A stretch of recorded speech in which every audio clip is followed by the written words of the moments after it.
Hari ini BGN nggak sampai ke sana, mereka sibuk di Jawa, sibuk mikirin gulanya, melupakan tempat-tempat dan mimpinya Bapak Presiden.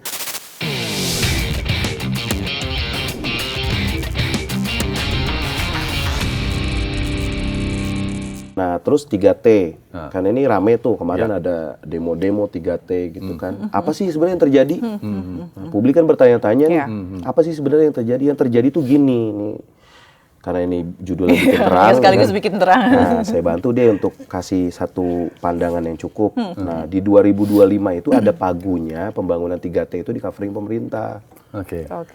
Nah, pada saat itu Pak Sony Sonjaya, Pak Wakabadan itu dia menggunakan dia mengeluarkan SPK tuh, surat perintah kerja kepada vendor berarti ya, yang membangun di daerah 3T. Nah, karena dilakukan tidak dengan persiapan, pada akhirnya tata pelaksanaannya itu molor waktunya. Sehingga reimbursement keuangan untuk pembayaran 3T itu mau nggak bisa terserap. Akhirnya nih barang balik. Kalau Mas masih ingat cerita tentang Pak Purbaya mengapresiasi Kabadan mengembalikan uang APBN yang tidak terserap, ya itulah bagiannya. Nah, lucunya usulan itu untuk di 2026 yang sekarang tidak ada postulat anggaran tentang pembangunan 3T. Itulah yang jadi moncos sekarang. Jadi para mitra yang udah ngeluarin duit ngebangun, ini udah gimana nggak ada yang bisa bayar. Berarti apa, tata kelola pelaksanaan BGN kan amburadul di dalam. Gitu. Seamburadul apa kalau Bang Ezi bisa ngegambarin? Kalau di unsur pimpinan sih. Kalau di dapur sih clear, saya rasa mereka masak dan lain sebagainya. Cuman memang harus ada pengawasan yang cukup karena banyak banget polemik terjadi di lapangan. Ya, ini saya ulang sedikit. Kalau tadi berarti kan membangun dapur itu kan pemerintah dibilang pemerintah nggak ada uangnya, jadi harus menggunakan pola kemitraan. Yes. Maka untuk mendorong percepatan juga. Percepatan. Nah, maka pemerintah hanya berfokus di 3T.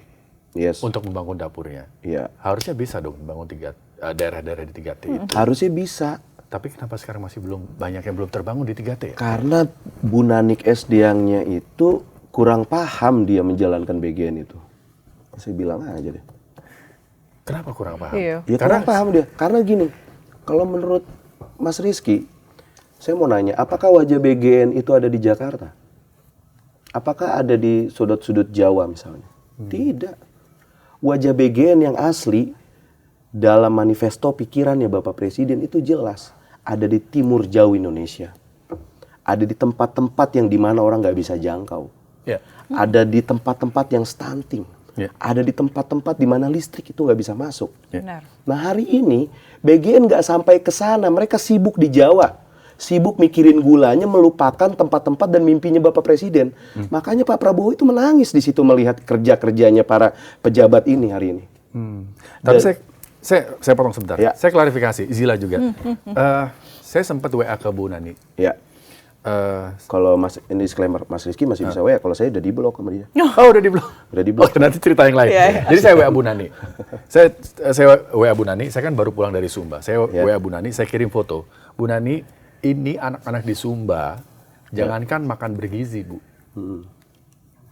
Akses air bersih pun mereka nggak ada. Bu Nani respon loh. Mas, itu di mana? Saya bilang di Sumba Barat Daya. Di mana? Di Kecamatan Kodi. Oke, Mas, note. Maksudnya itu jadi satu atensi dari beliau. Harusnya kan kalau yang tadi Mas Yas dibilang, makanya gini mengerti ini lucu gini, Bu Nani, Mas. Contohnya ini memang saya lucu sih ngelihat BGN hari ini dengan anggaran yang sebesar itu tidak mampu menjangkau anak Indonesia di timur jauh sana gitu. Dan ini menjadi PR-nya Bu Nanik hari ini. Saya kritik pedas hari ini bukan karena saya benci sama beliau. Supaya di channel ini Bu Nanik perhatikan apa yang kita sampaikan, apa yang menjadi keluhan dan apa yang menjadi mimpinya Bapak Presiden hari ini. Coba dong buktikan 1 tahun kerja ini supaya kita bisa melihat senyum di pojok-pojok Indonesia sana. Gitu. Agar keadilan sosial itu benar-benar merata tuh. Benar. Kalau dapur itu hadir, Mas Rizky, Mbak Zila, apa ya sih sebetulnya yang bakal kita rasakan? Indonesia dan pemerintah hadir di sana. Gitu. Kemarin saya sempat tanya beberapa anak-anak di sana juga, mereka belum dapat MBG sih. Belum dapat MBG. Dapur ini masih menumpuk di Jawa. Apakah perlu sekolah-sekolah kaya? Kita lebih arahkan nanti benar-benar pada anak-anak atau penerima manfaat yang benar-benar membutuhkan intervensi gizi. Selanjutnya yang terakhir adalah untuk 3T.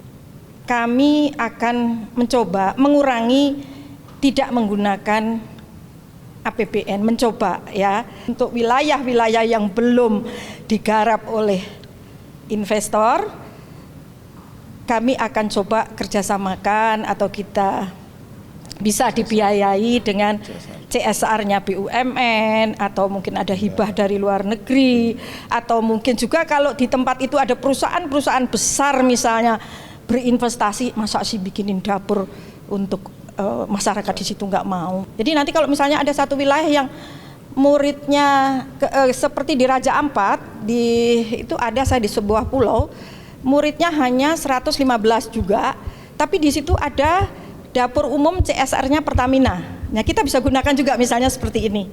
Jadi ada itu alternatif tidak harus membangun dapur baru di 3T. Kami concern pada efisiensi anggaran. Efisiensi ini kami lakukan yang pertama melalui moratorium. Moratorium ini bukan titik baru, tetapi juga dapur-dapur baru.